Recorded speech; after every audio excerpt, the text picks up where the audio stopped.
میں غسلی غسلی مرسلی۔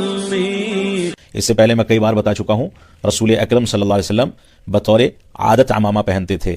وہاں کی عادات میں سے تھا، رسول اکرم صلی اللہ علیہ وسلم کی بہت ساری ایسی سنتیں ہیں یا بہت سارے ایسی عادات ہیں جو رسول اکرم صلی اللہ علیہ وسلم نے اختیار کی ہیں، لیکن ان کو اختیار کرنا سنت نہیں ہے۔ انگوٹھی پہننا آپ پہنتے تھے، لیکن انگوٹھی پہننا سنت نہیں ہے، یہ آپ کی ضرورت تھی۔ عمامہ بھی اسی میں سے ایک ہے، عادات کے لحاظ سے، کیونکہ عربوں میں یہ چیز بہتر سمجھی جاتی تھی، لہٰذا وہاں کے لوگ عمامہ باندھا کرتے تھے۔ یہ حالات کے لحاظ سے جہاں پر انسان یہ دیکھے کہ عادات میں عمامہ باندھنا بہتر سمجھا جاتا ہے، وہاں عمامہ باندھے گا۔ جہاں عادات میں وہ چیز نہیں ہے، وہاں عمامہ نہیں باندھے گا۔ لہذا یہ عادات میں سے ہے۔ آپ اس سوال کو مجھے کم سے کم 15 سے 20 بار بھیج چکے ہیں، اور میں کئی بار جواب دے چکا ہوں، لیکن ایسا لگتا ہے کہ آپ اس کے پیچھے پڑے ہیں۔ یہ چیز مناسب نہیں ہے۔ بسم اللہ الرحمن الرحیم۔ امامہ شریف سر پر باندھنا رسول اللہ صلی اللہ علیہ وسلم کی بہت پیاری سنت ہے۔ چہرے پر داڑھی شریف رکھنا یہ سنت ہے، اور مسواک کرنا یہ سنت ہے۔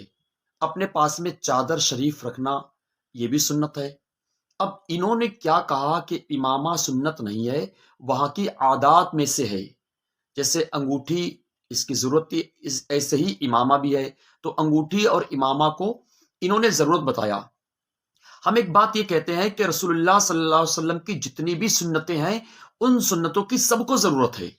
ابھی کچھ دنوں پہلے ایک تقریر میں ایک شخص جو بدعقیدہ بد مذہب تھا، وہ یہ کہہ رہا تھا کہ چہرے پر داڑھی رکھنا سنت نہیں ہے، یہ تو وہاں کے لوگ، عرب کے لوگ رکھا کرتے تھے، مسلمان اور کافر سب رکھا کرتے تھے، تو یہ داڑھی رکھنا ایک عادت سے ہے، ایک ماحول سے ہے، یہ سنت نہیں ہے۔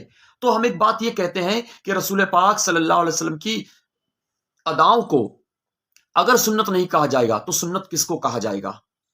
ہمارے آقا مدینے والے مصطفیٰ صلی اللہ علیہ وسلم کی چہرے پر داڑھی شریف کو عادت بتا کر یا وہاں کا ایک کلچر، ایک ماحول بتا کر اس سے دور ہو جانا خود بھی، اور دوسروں کو اس سے دور کرنا، یہ ظاہر سی بات ہے ان لوگوں کا کام ہے جو لوگ رسول پاک صلی اللہ علیہ وسلم کی سنتوں سے چڑ کرنے والے ہیں۔ وہ کہنے کو تو یہ کہتے ہیں کہ مسلمان ہیں، لیکن حقیقت میں وہ مسلمان نہیں ہیں۔ جیسے قرآن پاک میں 28ویں پارے میں سورہ منافقون کی آیت نمبر 1 میں اللہ پاک نے ارشاد فرمایا کہ اے میرے نبی، جب یہ منافق آپ کے پاس آتے ہیں تو یہ کہتے ہیں کہ ہم گواہی دیتے ہیں کہ بے شک یقیناً آپ اللہ کے رسول ہیں۔ اس کے آگے لکھا ہوا ہے قرآن پاک میں کہ اور اللہ جانتا ہے کہ آپ اس کے رسول ہیں۔ اس کے آگے لکھا ہوا ہے اور اللہ گواہی دیتا ہے کہ منافق ضرور جھوٹے ہیں۔ جب انہوں نے نبی کو نبی مان لیا تو اللہ پاک نے ان کو جھوٹا کیوں کہا ہے؟ اس کا جواب یہ ہے کہ انہوں نے زبان سے نبی کو مان تو لیا، لیکن ان کے دل نے تسلیم نہیں کیا۔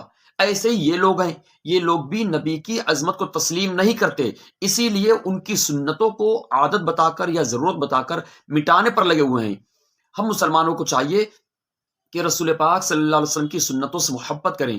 حدیث مبارکہ میں آتا ہے کہ جس نے میری سنت سے محبت کی، اس نے مجھ سے محبت کی، اور جو مجھ سے محبت کرے گا وہ جنت میں میرے ساتھ ہوگا۔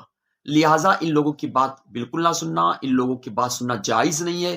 کوئی بھی ایک عام انسان آرام سے بہک سکتا ہے ان لوگوں کی بات سننے سے۔ اللہ کے نبی صلی اللہ علیہ وسلم نے منع فرمایا ہے۔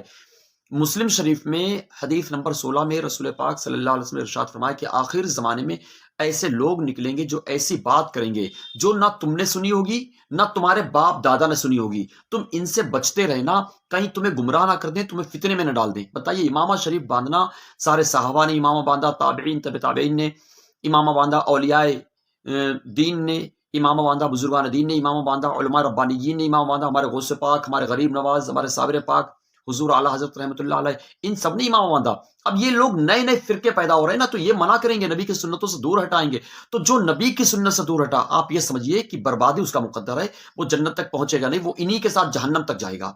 رسول پاک صلی اللہ علیہ وسلم کی سنتوں پر عمل کرنا، جیسے یہ امامہ شریف بندھا ہوا ہے، اس دور میں امامہ شریف باندھنا کفار و مشرکین اور کہنا چاہیے انہی جیسے لوگ بڑا ہی تعصب کی نگاہ سے دیکھتے ہیں۔ تو یہ بھی ایک بہت مجاہدے کا کام ہے کہ امامہ شریف کو سر پر سجانا، داڑھی شریف رکھنا، اور انشاءاللہ جن کے ذہنوں میں یہ بات ہو کہ جو سنتوں پر عمل کرے گا اور سنتوں پر عمل کرنے میں جو دشواری، جو کٹھنائی دنیا میں ہوگی، میں اس کو اتنی ہی آسانی بھی ہو جائے گی۔ تو انشاءاللہ تیری سنتوں پہ چل کے میری روح جب نکل کے چلے تم گلے لگانا، مدنی مدینے والے شاہ ایسا جذبہ پاؤں کہ میں خوب سیکھ جاؤں، تیری سنتیں سکھانا مدنی مدینے والے۔